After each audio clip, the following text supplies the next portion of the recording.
BNP জনগণের সরকার উল্লেখ করে প্রধানমন্ত্রী তারেক রহমান বলেছেন, সাধারণ মানুষকে স্বস্তি দিতেই বাজেটে 7টি নিত্যপণ্যের উপর কর প্রত্যাহার করেছে সরকার।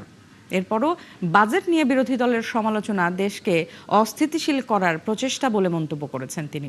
সকালে কক্সবাজারে ঐতিহাসিক পাতলি খাল পুনঃখননের উদ্বোধন শেষে প্রধানমন্ত্রী এসব কথা বলেন।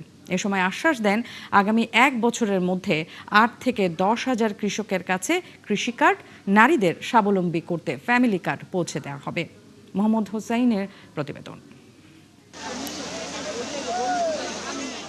সবশেষ কক্সবাজার এসেছিলেন 2004 সালে। 22 বছর পর দেশের প্রধানমন্ত্রী হয়ে প্রথম কক্সবাজারে এলেন প্রধানমন্ত্রী তারেক রহমান।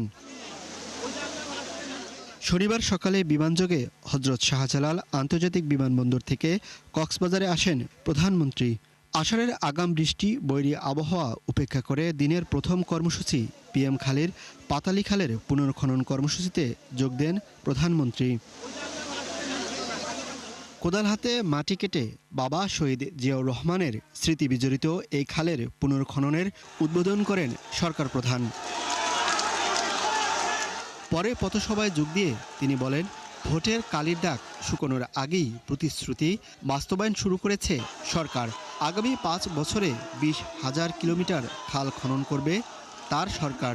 আগামী 5 বছর আমরা সারা বাংলাদেশে আমাদের লক্ষ্য হচ্ছে 20,000 কিলোমিটার খাল আমরা খনন করব।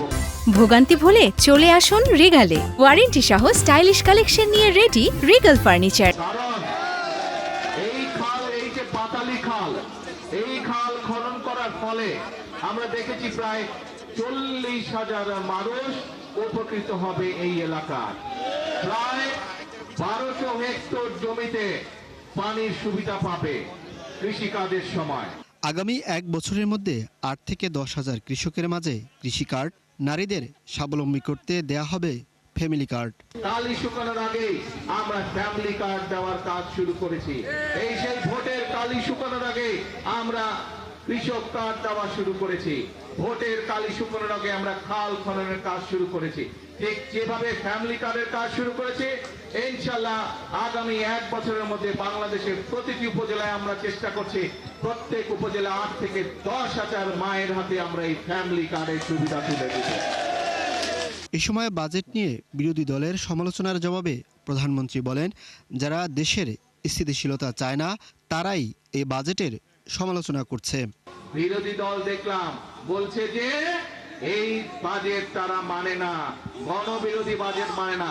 প্রিয় ভাই বোনেরা, আপনাদের কাছে আমি প্রশ্ন রেখে যেতে চাই, যেই বাজেটে ট্যাক্স কমানো হয় সেই বাজেটও বিরোধী দল মানে না। যেই বাজেটে মদের দাম বাড়ানো হয়, যেই বাজেটে সিগারেটের দাম বাড়ানো হয়, সেই বাজেটও বিরোধী দলের পছন্দ নয়। তাহলে এবার বিরোধী দলের উদ্দেশ্য বুঝতে পেরেছেন, লক্ষ্য বুঝতে পেরেছেন। তাদের লক্ষ্য বা উদ্দেশ্য দেশের মানুষের পাশে দাঁড়ানো নয়। তাদের উদ্দেশ্য একটাই, তাদের লক্ষ্য একটাই, সেটা হচ্ছে দেশের মধ্যে একটি অস্থিতিশীলতা, অশান্তি তৈরি করা। বাংলাদেশি বিএনপির প্রথম ও শেষ ঠিকানা দাবি করে দেশ পুনর্গঠনে সবাইকে একযোগে কাজ করার আহ্বান জানান সরকার প্রধান।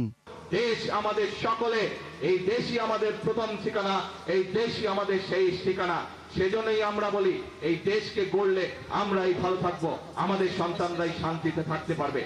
মোহাইমিনুল খান অপু, ৭১।